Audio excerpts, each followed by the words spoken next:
అఖిలేష్ యాదవ్ లాంటి వాళ్ళు అయితే నా దాంట్లో 80కి 80 వచ్చినా కానీ నేను ఈవీఎంస్ని అయితే నమ్మే పరిస్థితి లేదు అనే పద్ధతిలో. So I do also believe EVMs అనేది ఇట్స్ ఇదని వాట్ ఎవర్ మేబీ. గతంలో చంద్రబాబు నాయుడు బాగాలేదన్నారు, ఇప్పుడు బాగుంది అంటున్నారు. నేను ఎప్పటికీ ఎలక్ట్రానిక్ డివైజెస్ అనేది మేనేజ్ చేయొచ్చు, మ్యానిపులేట్ చేయొచ్చు అనే దాని మీద నేను పూర్తిగా నమ్ముతాను. So what ever maybe good or bad అనేది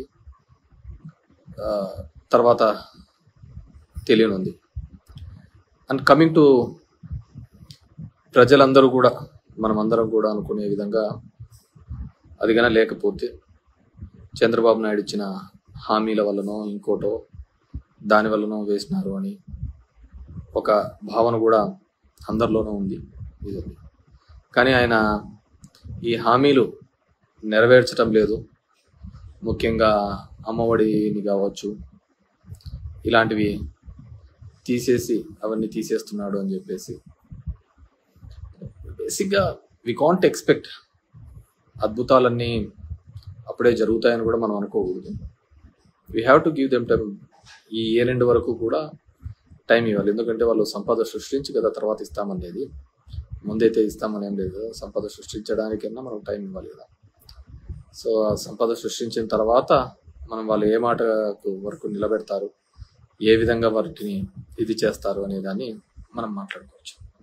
అంతకుముందు మీ దృష్టికి తీసుకొని రావాల్సినది ఇసుక ప్రభుత్వం ఒక విధానం. అంటే నేను మొదటి నుంచి కూడా ప్రభుత్వం అనేది, గవర్నమెంట్ అనేది అడ్మినిస్ట్రేషన్ చేయాలి కానీ వ్యాపారాలు చేయకూడదు అని.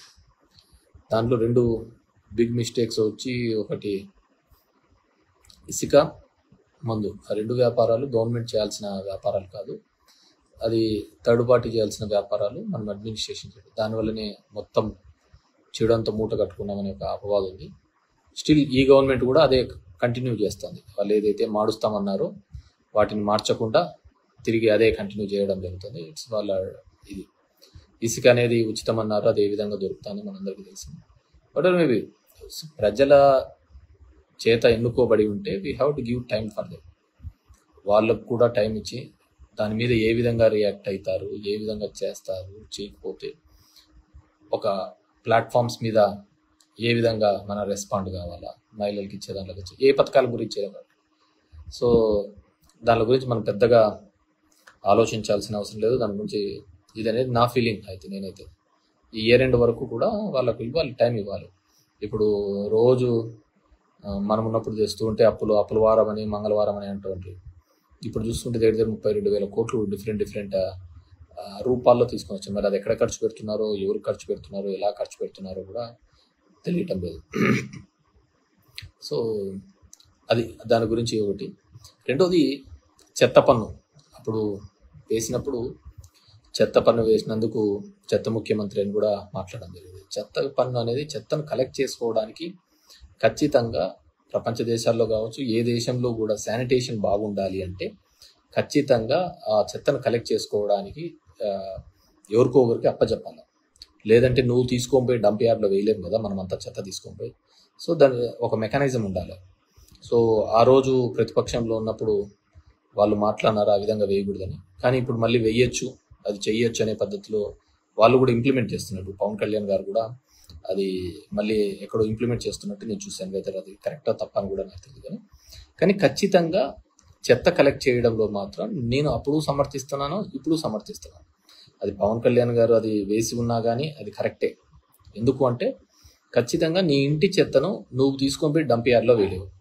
ఎవరో థర్డ్ పార్టీ తీసుకోవాలా, తీసుకొని పోయి అది తడి చెత్త పొడి చెత్తగా వేరు చేయాలా, దాన్ని సాగ్రిగేట్ చేసుకొని తీసుకోకపోతే దానివల్ల ఏదైనా ఉపయోగం ఉండాలి. సో దాన్ని ఆ రోజు వాళ్ళు ప్రతిపక్షంలో రాజకీయంగా వాడుకోవచ్చు, కానీ ప్రజల శ్రేయస్సు కోసం అయితే దట్స్ బెటర్. లేకుంటే మొత్తం చెత్త అంతా తీసుకొని పోయి కాలువలలో వేస్తారు, ఇంటి ముందర వేస్తుంటారు. దానివల్ల రోగాలు ఇవి తప్ప వేరేది ఏది రాదు. సో అది ఆ రోజు వాళ్ళకి తెలియకపోయి ఉండొచ్చు, తెలిసిండొచ్చు, కానీ రాజకీయంగా ఏదో ఒకటి నింద అనేవి వేస్తుంటారు. ఇప్పుడు మళ్ళీ ఇంప్లిమెంట్ చేస్తున్నారని నేను అనుకుంటున్నాను. ఆ విధంగా చేస్తేనే దానివల్ల ఉపయోగం ఉంటుంది.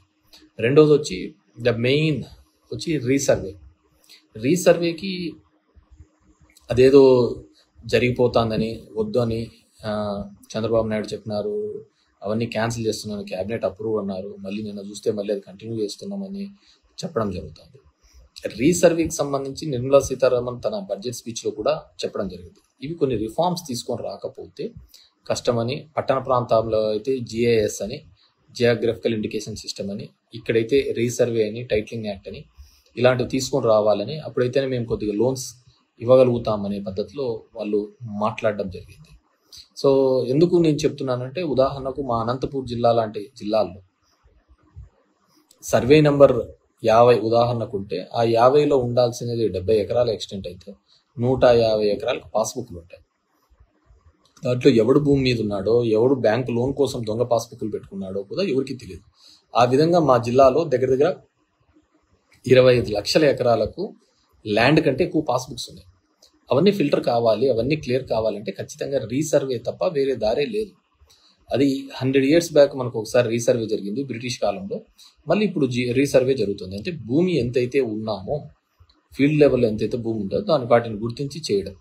కానీ పొలిటికల్గా వాడుకొని వాటిని ఆ విధంగా చేయకూడదు, రీసర్వే అనేది నిలిపేస్తాము, దీనివల్ల అందరికీ ఇదని, మీ భూములన్నీ జగన్మోహన్ రెడ్డి తీసేసుకుంటాడని ఒక నెగిటివ్ ప్రచారం అయితే మొదలు పెట్టడం జరిగింది. ఏ విధంగా తీసుకుంటాడు జగన్మోహన్ రెడ్డి?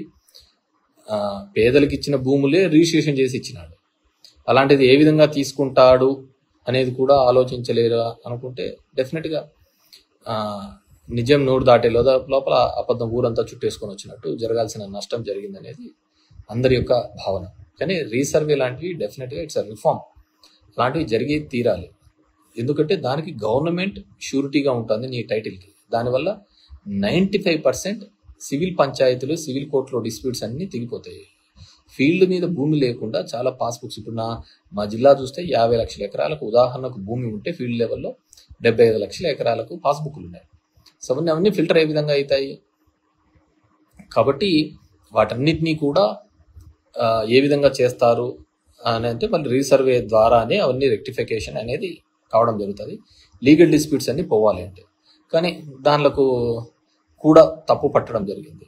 సో అందుకే నేను చెప్తున్నాను కదా, ఏమేమి చెప్పారు, ఏదేది చెప్పారు, ఇవన్నిటినీ కూడా అందరము కూడా పొలిటికల్, సరే ప్రజలకు ఆవేదన ఉండే ఉంటుంది. సో నాకు అది చూస్తున్నప్పుడు ఈ ప్రస్థానం సినిమాలో సాయి కుమార్ డైలాగ్ గుర్తుకొస్తుంది, ప్రతి మనిషిని కదిలించేది ఒక ఆశ ఒక్కటే అని.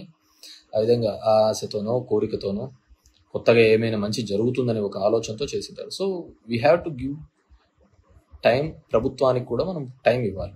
టైం ఇచ్చిన తర్వాత వాళ్ళు కన్నా ఈ ఇయర్లో కూడా చేయలేకపోతే సరే, ఒక ఫైనాన్షియల్ ఇయర్ అంతా అయిపోయినా కానీ నువ్వు చేస్తూ ఉన్న హామీలు ఏమైనాయి, సంపద సృష్టిస్తాను. ఇప్పుడు అమరావతి అనే దాంట్లో ఒక్కొరికి ఒక కన్ఫ్యూజన్ అనేది. కొంతమంది లోన్ అంటారు, కొంతమంది గ్రాంట్ అంటారు, కొంతమంది మేము చూసుకుంటామని చెప్పేసి ఫైనాన్స్ మినిస్టర్ మేము అని చెప్పి లోన్ కిందకి వస్తుంది. డిఫరెంట్ బ్యాంకింగ్ సెక్టర్, ఏఏబి కావచ్చు, ఎక్స్టర్నల్ ఎయిడెడ్ బ్యాంక్ ఈఏబి గురించి కావచ్చు, వరల్డ్ బ్యాంక్ గురించి కావచ్చు, డిఫరెంట్ బ్యాంక్స్ నుంచి ఇప్పిస్తాము అని అన్నారు. మరి అది ఏ విధంగా ఇప్పిస్తారనేది ఇంకా ఇంతవరకు గైడ్ లైన్స్ రాలేదు. సో ఆ విధంగా ఉంది. దానిల మీద కూడా క్లారిటీ లేదనమాట. సో ఓవరాల్గా we have to give, because మనకు చేస్తామనేది ఎటువంటి ట్యాక్సేషన్ లేకుండా, కొత్తగా ట్యాక్సులు విధించకుండా, పెంచిన కరెంటు ఛార్జీలు తగ్గిస్తామని, పెరిగిన ఛార్జీలు తగ్గించి, ఎటువంటి ట్యాక్స్ లేకుండా సంపద సృష్టించి వాటి ద్వారా పథకాలు ఇస్తామని చెప్పేసి. సో మనం 2 నెలల్లోనే అద్భుతాలు జరుగుతాయనుకోవడం కూడా తప్పే, అద్భుతాలు చేస్తారనుకోవడం కూడా తప్పే. సో అది చంద్రబాబు నాయుడు గారు చేస్తారనేది ఇంకా పెద్ద తప్పు అవుతుంది. So we have to give time for them. And దాని లోపల కొన్ని చోట్ల ఈ గొడవలు కానీ ఇలాంటివి కానీ ఇట్స్ గుడ్ కల్చర్ కాదు అనేది మా భావన. ఎందుకంటే మనం వేసిన బంతి మళ్ళీ తిరిగి బౌన్స్ బ్యాక్ అవుతూ ఉంటుంది దాన్ని. సో అది మళ్ళీ వెనక్కి వస్తూ ఉంటుంది. సో అది చాలామంది మనల్ని ఎంకరేజ్ చేయొచ్చు, ఎంటర్టైన్ చేయొచ్చు, ఇలాంటివి చేయండి అని చెప్పేసి. మళ్ళీ అది రివర్స్ వచ్చినప్పుడు వాళ్ళు ఎవరు మనకు కనపడరు అనమాట. సో అవన్నీ కూడా మనం జాగ్రత్తగా, మన మాట తీరు, ఇదన్నీ కూడా జాగ్రత్తగా ఉంటే మనకి కూడా బాగా పీస్ఫుల్గా ఉంటుంది అనమాట. సో అంటే బేసిక్గా నేనేంటంటే మన వాళ్ళు వైసీపీ క్యాడరు వీళ్ళంతా అన్నా చూడన్నా ఇట్లా చేసినాడు అని ఈ సోషల్ మీడియా ప్లాట్ఫామ్స్లో దీనిలో పెడుతుంటే అదే మనం కొద్దిగా టైం ఇవ్వాలా, టైం ఇచ్చిన తర్వాత చూద్దాం వాళ్ళ సంగతి అని చెప్పేసి. అదేవిధంగా అమ్మఒడి తీసేసి తల్లికి వందనం అనేది ఇలాంటివన్నీ పెట్టడం ఇంకా ఇప్పుడు లేదు, నెక్స్ట్ ఇయర్ అంటున్నారు. చూద్దాం నెక్స్ట్ ఇయర్కి ఏ విధంగా చేస్తారు. బేసిక్గా నేను జగన్మోహన్ రెడ్డి అప్పుడు ప్రభుత్వంలో ఒక ఎమ్మెల్యేగా కావచ్చు అబ్జర్వ్ చేసినది ఏంటంటే జగన్మోహన్ రెడ్డి గారు ఎక్కడా కానీ ఫ్రీబీస్ ఇవ్వలేదు. అందరూ ఏం చేస్తున్నారంటే ఉచితంగా పథకాలు పంచుతున్నాడు అనే ఒక తప్పుడు భావం తీసుకొని రాగలిగినారు. కానీ ఆయన ఎప్పుడూ కూడా ఉచితంగా పథకాలు ఏది ఇవ్వలేదు. అమ్మఒడి ఇచ్చినాడు అంటే స్కూల్లో పోయే డ్రాప్అవుట్స్ తగ్గినాయి, స్కూల్లో జాయిన్ అయ్యే వాళ్ళు పర్సంటేజ్ పెరగడం జరిగింది. నాడు నేడు చేసినారంటే ఒక గవర్నమెంట్ ఇన్స్టిట్యూట్ని డెవలప్ చేసే కార్యక్రమం చేసినారు, ప్రైవేట్ ఇన్స్టిట్యూట్ని కాకుండా ఇది. సో అది అమ్మఒడికి అనేది ఉపయోగపడింది. విద్యా దీవెన, వసతి దీవెన అంటే హైయర్ ఎడ్యుకేషన్లో చదువుతున్న పిల్లలకు ఉపయోగపడింది. సో వాళ్ళందరికీ అర్థం కాలేదు హైయర్ ఎడ్యుకేషన్లో చదివే దానిలో ఆ డబ్బులంతా జగన్మోహన్ రెడ్డి ఫీజుల రూపం ద్వారా మన అమ్మద అకౌంట్లో వేస్తున్నాడు అనే విషయాన్ని గుర్తించలేకపోయి ఉండొచ్చు, ముఖ్యంగా దీనిలో యువతకు చూస్తే.